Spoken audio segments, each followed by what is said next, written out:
Hello, Salem United Methodist Church family. Pastor Drew here.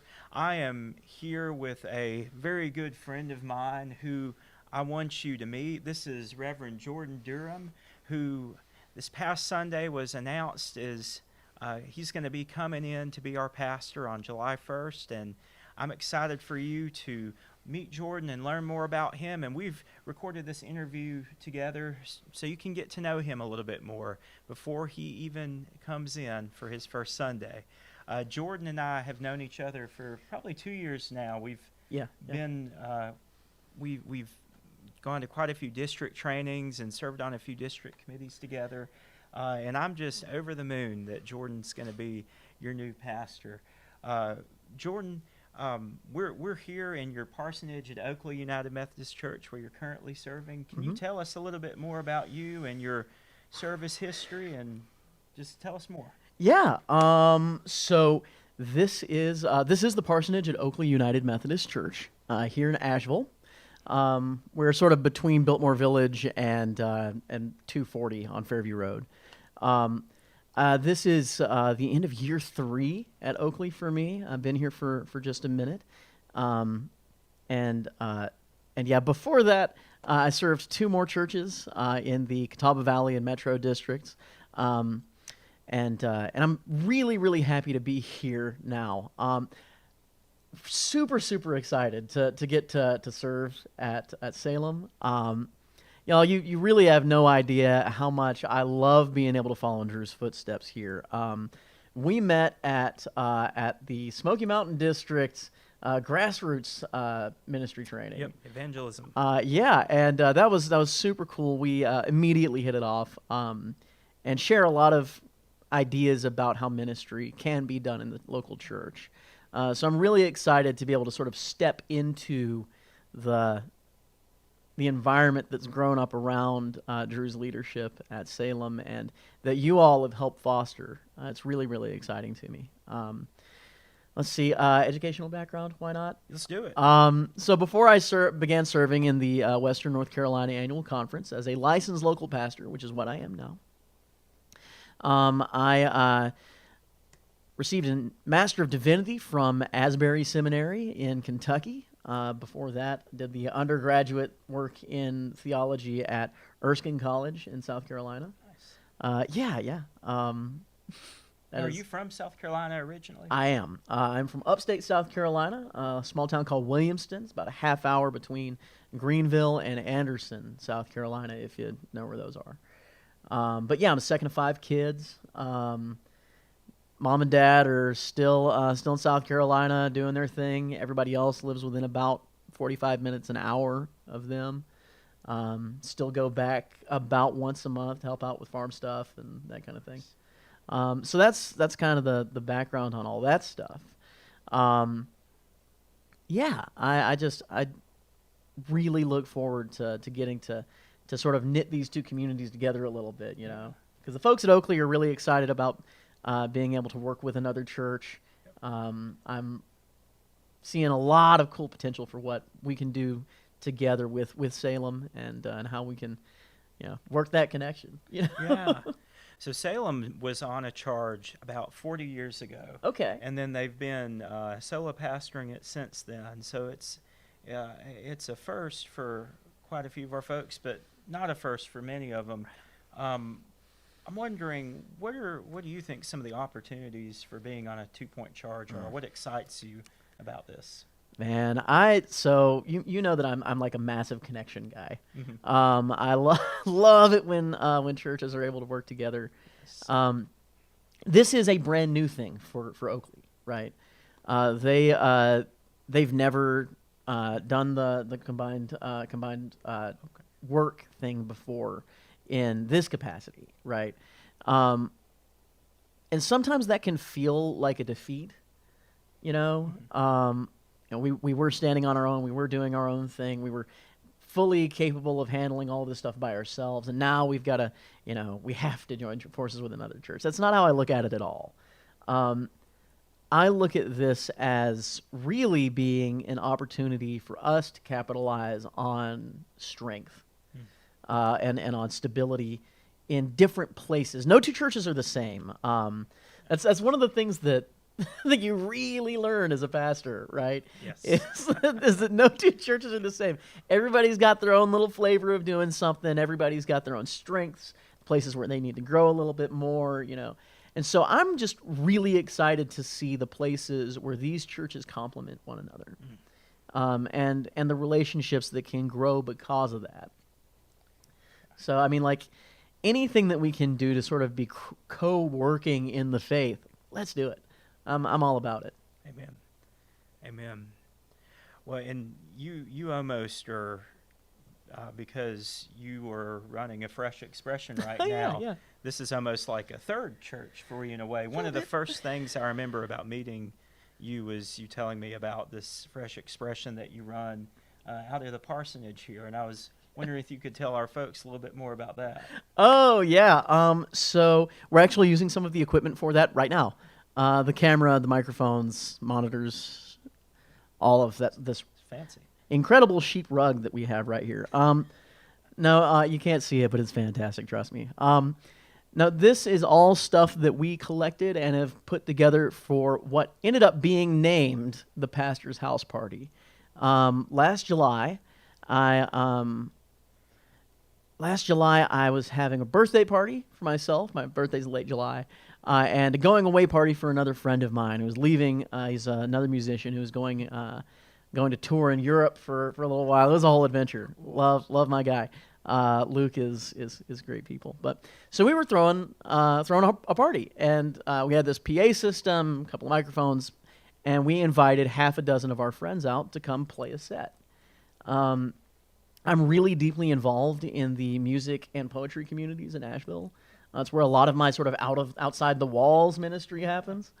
And so we invited a bunch of those folks to come over here and play a half-hour set each. We went from like 8 o'clock to midnight. And by the middle of it, people were asking, so Jordan, you ought to have more birthdays, man. Like, so I said, all right, well, what if we did this once a month?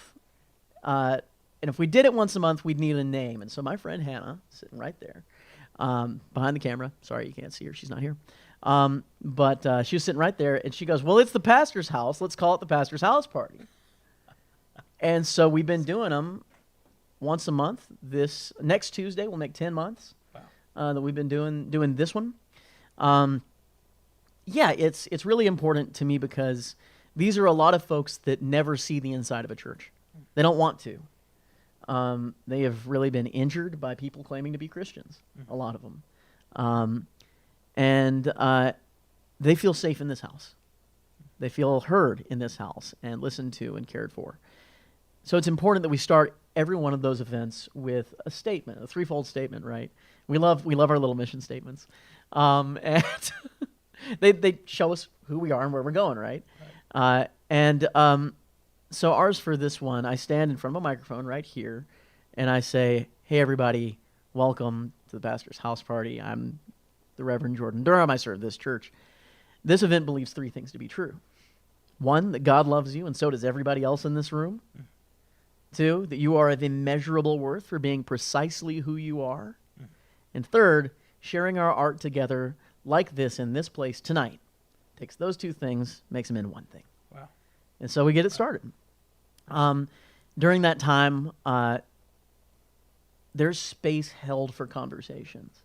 You know, and if it goes anywhere beyond, hey, this is really cool in a spiritual sense, the immediate response is, hey, I got time on Wednesday for coffee. I got time on Thursday to, meet up with you, talk about this more. We've had some really, really cool conversations come out of that. A lot of people have had some measure of faith restored to them, and all of that is to God's credit and His glory. So yeah, the Pastor's House Party is really, really important to me and to the community that we live in. One of the things that most impresses me about that, and you in general, is you take very seriously the call that we as United Methodist pastors have to not just be ministering to our local church, but we're ministering to the community that we're planted in. Oh, yeah. No, I mean... all of it's our parish. Well, John Wesley, right? The world is my parish. Yeah. That's... Yeah. I take that really, really seriously because, I mean, frankly, the people who are in church, I worry less about a lot, Yeah. I'm, like I'm a little bit more concerned about my friends who are atheist or pagan or like just sort of vaguely unaffiliated. Yeah. Um, you all kind of get this already, and there's always room to grow. But like I'm really interested in making sure that I get to hang out with all of my friends for eternity. You know. Make of all disciples. Yes, sir. As Jesus said. That's right. Well, what are some of your other passions for ministry in the church? Man. Other passions for ministry. I mean, like the whole concept of just relational ministry, like what happens here with that event, and with a lot of my friendships, is sort of the core of all of that. You know, I think that we have to earn the right to be heard by people who are not part of the church, more so than people who are in the church. We all have to sort of earn that, I think. But how do we do that? We don't do that with argument. You know, we don't do that with leaflets and advertising a lot. People might be interested by those things, but at the end of the day, the thing that changes people is love, and you can't love people outside of a relationship with them. Yeah. You can love the idea of people. Yeah. I made that mistake all through high school. Like that's, but, yeah. But you can love the idea of people. But like Jesus loved people. He loves people. You know, the Lord is interested in us building relationships that stand the test of time in holiness.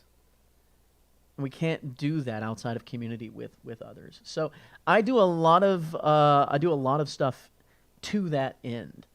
You know, one of the things that I love, and I'm still learning it. So can I get the mission statement one more time? Believing in Jesus, belonging for all, and bringing love to our neighbors. You'll notice all of those things are focused on other people and serving them. Yes. Serving Christ, serving our all who deserve His inclusion, right? And serving our neighbors. Yep. Right? All of those things focus on building relationships with others, with the Lord, with ourselves, with each other, right? And I think that is a big part of what the mission of God is in our communities. Amen. And you and I have discussed this in this past October. We continued our vision casting process at Salem, and two of our three priorities that we as a church came up with together for this new year were intentional outreach to new community members. And because Weaverville is a rapidly growing area right now, it's got tons of people moving in, tons of developments. They're building a hospital down the road in the next few years. And look at all them opportunities. And inclusion of young adults into the life of the church. Yeah. And you're doing both of those things right now. Doing my best, yeah. At Oakley and as a minister independently. So I think you're going to slide right in with Salem's goals for this next year and help us live into those. Love it. I'm really excited about that. Because like one of the jobs that a pastor has, right, is to bridge the gap between desire and action for a church. And so like that doesn't mean that like all of that ministry happens just by the power of the pastor and just by the energy of the pastor, but it happens because the pastor is willing to say yes to stuff and facilitate that kind of stuff. Yeah.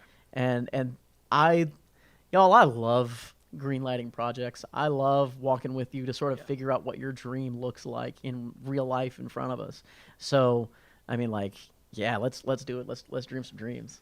Saying yes is the best part of the job. Oh, it's so much fun. Yeah. So much fun. No, however, no is terrible. But no, I really cherish the ability to facilitate people's dreams for their community and help folks sort of just be their cheerleader and help architect that kind of stuff with them. You know, it's fun.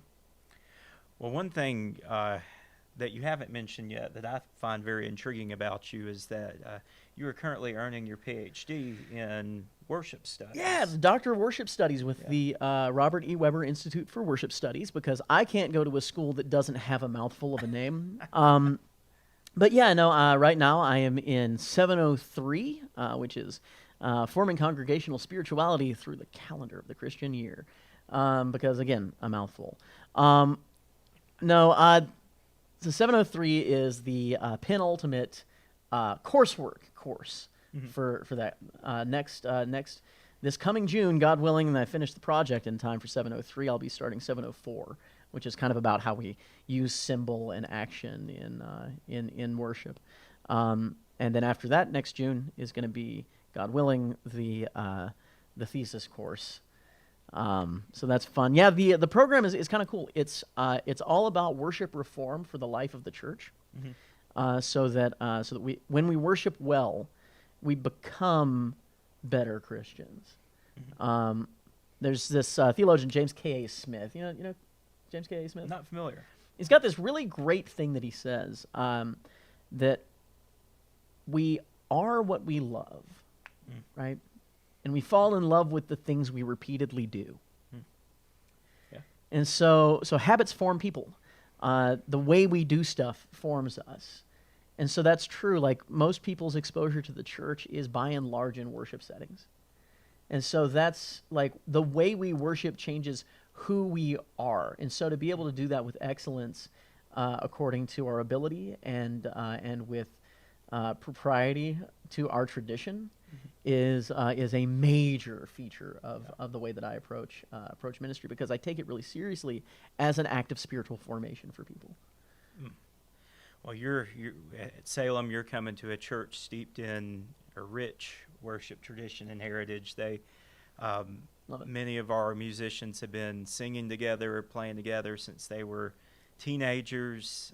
They bring the Spirit every Sunday. Let's do it. I've been a part of both attending and working probably 10 churches in my lifetime, and I've never seen a group bring it like Salem brings it every Sunday All morning. right. You feel the Spirit and the energy there. It's something special. All right, I'm coming in expecting great things.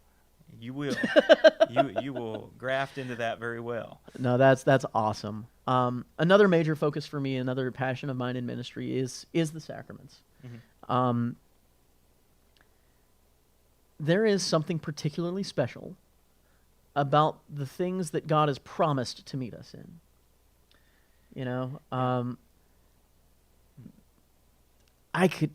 we don't have time for me to go on that whole soapbox, but y'all trust me, I love it. And they have saved my life in many ways. We can talk about that stuff another time, but yeah, no, sacramental practice and observation is really, really important to me. Something that I love deeply. Yeah. True Wesleyan. Oh yes, sir. You know it. Jordan, we talked a lot about work, but you've shared you have a passion for music and the arts. What are some of your other passions outside of work? What keeps you sane? What do you enjoy to do? Man, what keeps me sane? That is questionable. But the things that I spend my time on when I have the time to do it. The music thing, yes, been playing guitar for about 20 years. Do the whole singer-songwriter thing around town. That's really great. I write a bunch of really sad songs. But yeah, been doing that for a while. About 20 years. Also, for a similar amount of time, I was actually thinking about this earlier. It's kind of funny how it matches up. For a similar amount of time, I've been running tabletop role-playing games forever. If you've ever, if you're familiar with Dungeons and Dragons or Pathfinder or a few things like that, love to sit down with my friends, get some dice together, and tell a story together. Yes, it's a bunch of fun. That's a big thing for me. So yes, I am a gigantic nerd. But there's that. Really love after we get through with this, I'm headed to the gym. I'm working out a few days a week, trying to lift heavy and slow, and really tempt my doctor. But yeah, so there's that. Gosh, what else? I've got a lot of hobbies, frankly. I'll still get together with some of my friends from seminary, get on a voice call, and play some video games with them. That happens a fair bit. Audio-visual, as you might be able to guess, is kind of a hobby. So, video production, all that kind of stuff is kind of fun for me. I'm a motorcyclist. I am 90% of the time on a motorcycle What? when I drive. Yeah. That's so cool. Oh yeah, absolutely. Actually, kind of a bummer. I killed a tire on my Outback on the way in here when I was coming back to do this. So I'm on the bike for a minute. You're For giving sure. new meaning to circuit rider. Oh yeah. Right. So yeah, don't be surprised if I come in with helmet hair. Um, but yeah, there's that. Hiking, camping, uh, shooting sports, all that stuff is stuff that I love. Um, so yeah, that's a lot of the hobbies. I pick up new ones and all the time. Knitting was a thing for a long time. Uh, Made my own clothes for a minute there. It's a whole thing. Uh, but yeah, I love finding out what kind of cool things the Lord has decided the world is better to have in them. Was there anything else you want to share with Salem? Man, hmm.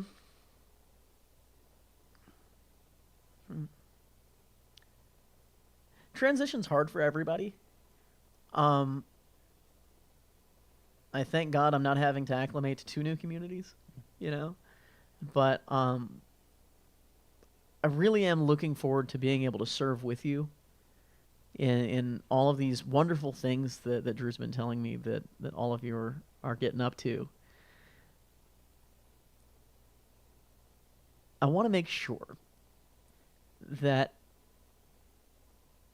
during this first sort of period of us getting to know each other, which like we all refer to as sort of the honeymoon phase, right? Yes. Um, that we really do get to know each other. Um, Transition is hard, but it's not impossible. You have been served with an incredible pastor up to this point. I pray that I will be able to continue that great tradition. Um, so work with me, you know. Let's be patient with one another. Let's communicate well what our needs actually are, and work through the things that will be difficult at some point, because everybody's got something, right? Me included, and especially. Um, but I think if we can do that, and we can stay unified in mission and in the love of God, I think we stand a chance at making this a really great move. Something where we can grow in directions we never thought of. Somewhere where we can take the good ground that's been laid and the great work that's been done and expand on it. So yeah, I'm really looking forward to working with you and getting to know you and to falling in love with this community. So yeah, that's me. Amen. Well, Jordan, I'm honored that you're going to be taking over in a few months, and I think y'all are going to be blessed with an incredible pastor in his own right. Friends, I look forward to y'all getting to know Jordan and loving him. I look forward to my last few months with you. Until we see each other again, may God bless you.